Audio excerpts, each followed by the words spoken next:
Not every winner is the best. And if you're still holding on to the idea that life rewards the honest, the fair, the selfless, then you're still stuck in a story written by the system to keep you tame. For those who believe success is built solely on merit, listen closely. You want the truth? The people at the top? Most didn't get there by being kind or by working the hardest, or by keeping their values intact. They got there because they understood one thing that you're still rejecting. This world doesn't run on justice. It runs on power. And that hurts, doesn't it? Because you were raised to believe that if you stayed loyal, kept your head down, did your best, someone would eventually notice, that someone would reward you. But all you did was lock yourself into a beautiful cage built from shiny words like discipline, integrity, and patience. Outside of that cage, the real players move fast. They didn't wait for permission. And they won. Sound familiar? You've watched it happen. Mediocre people in high places, corrupt individuals being celebrated, manipulators being cheered on. And you, holding on to righteousness like a medal, are left clapping from the sidelines, cheering for a game that keeps ignoring you. Why? Because you confused being good with being strategic. You thought that kindness alone was enough, but you never learned how power actually works. Nietzsche saw it over 100 years ago. We weren't born for obedience. We weren't made for self-sacrifice without purpose. We were made to rise, to assert ourselves, to stop living by rules built to benefit the people already in control. Power isn't evil. It's necessary. It's real. And if you don't understand it, life will leave you behind.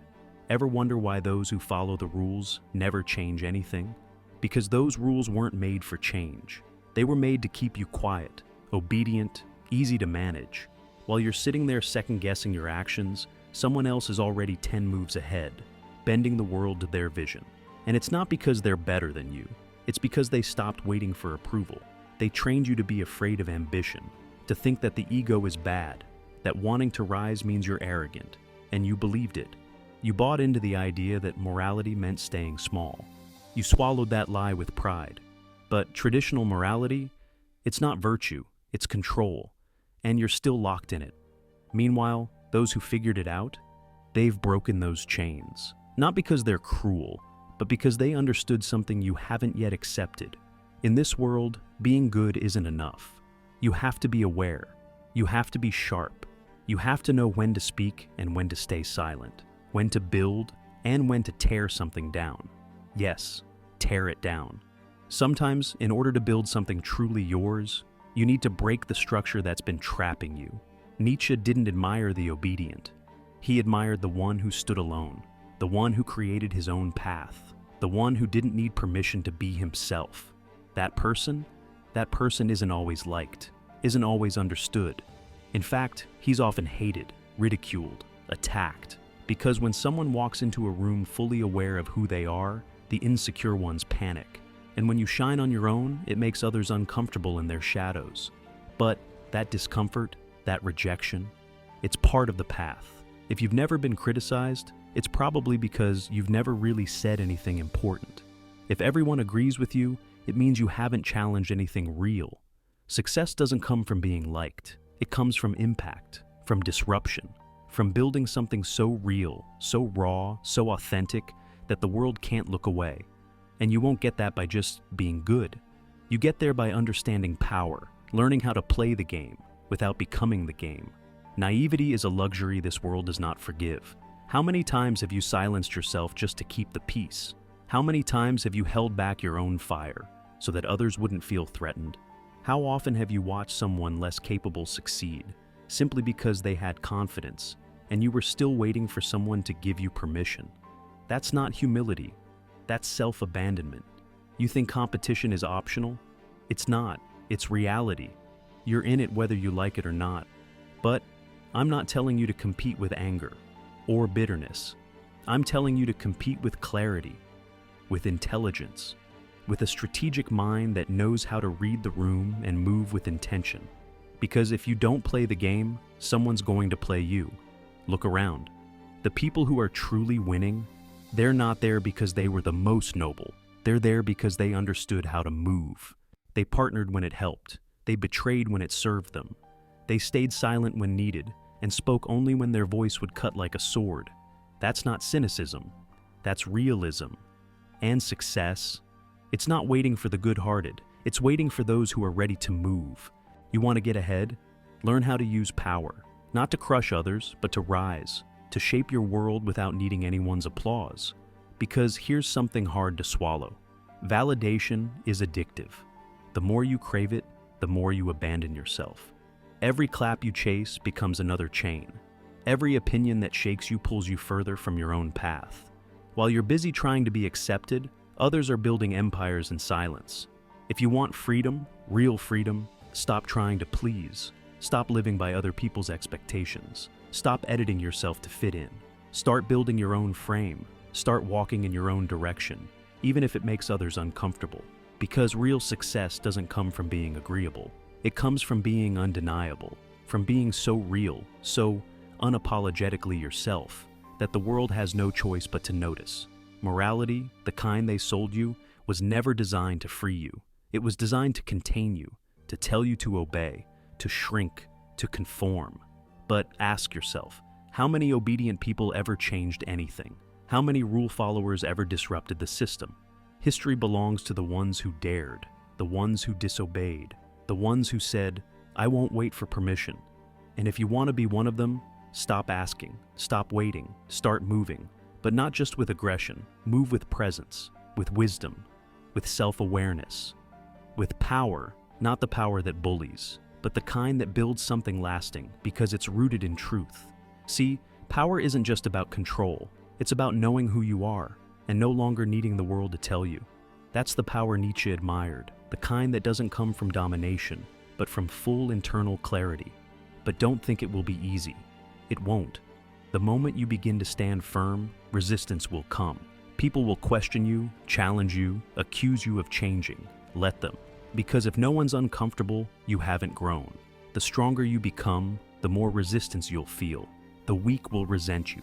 The stagnant will criticize. The insecure will try to pull you back into the box you just escaped from. But don't take it personally. That discomfort they feel isn't about you. It's about them. Your growth reflects their stagnation. Your power shines a light on their silence, and that's the price. If you're not willing to lose comfort, you're not ready to win. So, again, ask yourself, how many chances did you let pass because you didn't want to look arrogant? How many times did you play small to avoid stepping on toes? How often did you stay quiet while someone less capable took your place? You call it humility. But deep down, it was fear. It was surrender. That's not noble. That's self-erasure. You want to survive in this world, you want to thrive, then compete. And not just to win, but to build something meaningful, to claim your place without apology. Compete with vision, with direction, with precision. Because whether you like it or not, this world is already a game. You either learn how it works, or you become someone else's pawn. And the people who understand this, they're not always the smartest. They're not always the most talented, but they're alert. They see the board. They move with purpose. They speak when it matters and stay silent when it doesn't. They play. And no, that's not manipulation. That's mastery. Success isn't gifted. It's not awarded based on effort. It's not handed out to the good-hearted. It's taken. It's earned. It's built by people who stopped waiting and started acting. So, what's stopping you? Guilt? That's what they want. To make you feel guilty for wanting more, for dreaming big, for wanting power. They programmed you to associate strength with cruelty, to label ego as dangerous, to see ambition as a flaw. But think about it. Who benefits from you staying small? Every time you hold yourself back to seem reasonable, someone else steps forward without hesitation. Every time you choose the safe road to avoid being too much, someone else claims the opportunity you gave up.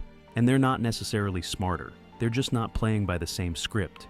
You've been manipulated, not by one person, but by a system, a culture, a collective voice that tells you to stay humble, stay quiet, stay manageable. And the ones who taught you that, many of them use that narrative to keep you beneath them. Because the second you step out of that mold, the second you stop apologizing for your strength, you become a threat. And threats aren't tolerated, they're silenced. But the truth is, they never feared your anger. They feared your awareness. The moment you start to see clearly, everything changes. And once you see it, you can't unsee it. That's where your transformation begins. And with it comes pain. Because awareness carries weight, responsibility. You can't go back to playing blind. You can't keep blaming the system if you're not willing to outgrow it. Once you know how the game works, you're forced to play differently. You can't sit there pretending anymore. You've seen it, you've heard it, you've felt it. And that, right there, is the turning point. From this point on, everything you do will either push you closer to your power or pull you back into the sleep you're trying to escape.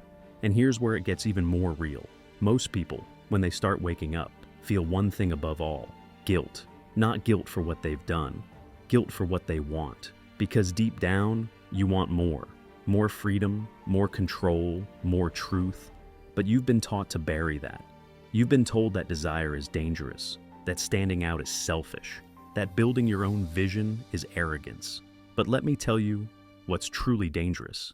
Living your entire life in a cage you were never meant to fit in. You're not here to dim your light so others feel comfortable.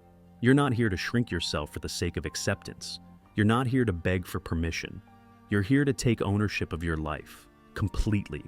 And that starts with embracing the part of yourself you've been afraid to meet, your shadow.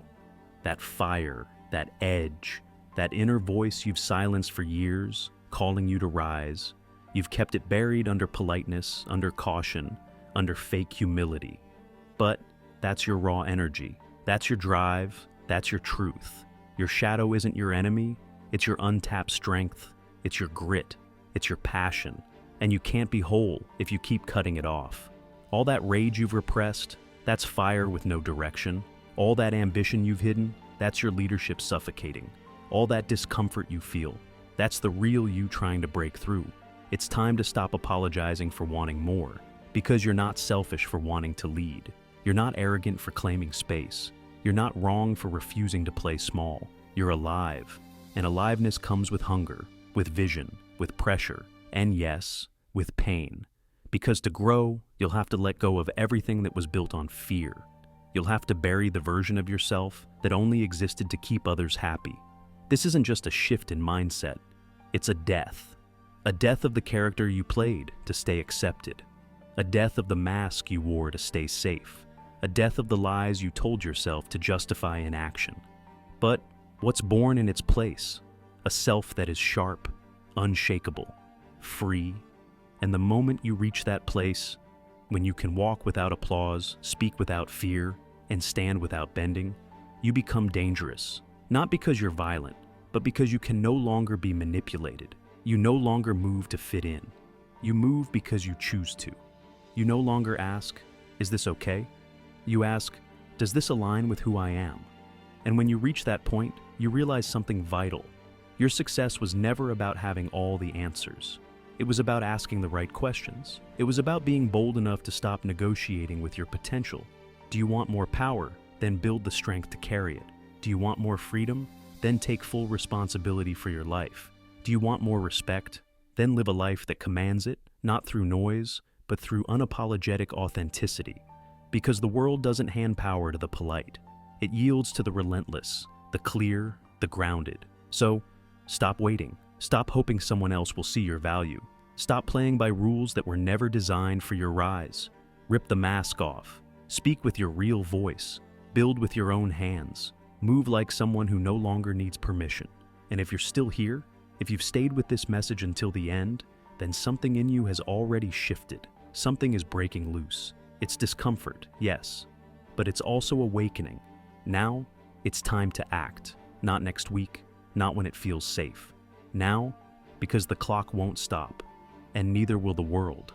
So, leave this video with one clear mission. Shut out the noise, shut down the doubt, and turn up the volume on your own voice. Comment below.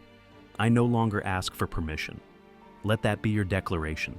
Not just to me, not just to others, but to yourself. Because the second you write that, you confirm what this world fears most. You've stopped being a pawn. You've stopped being quiet. You've started to play. And now they'll have to deal with you. Welcome to the beginning.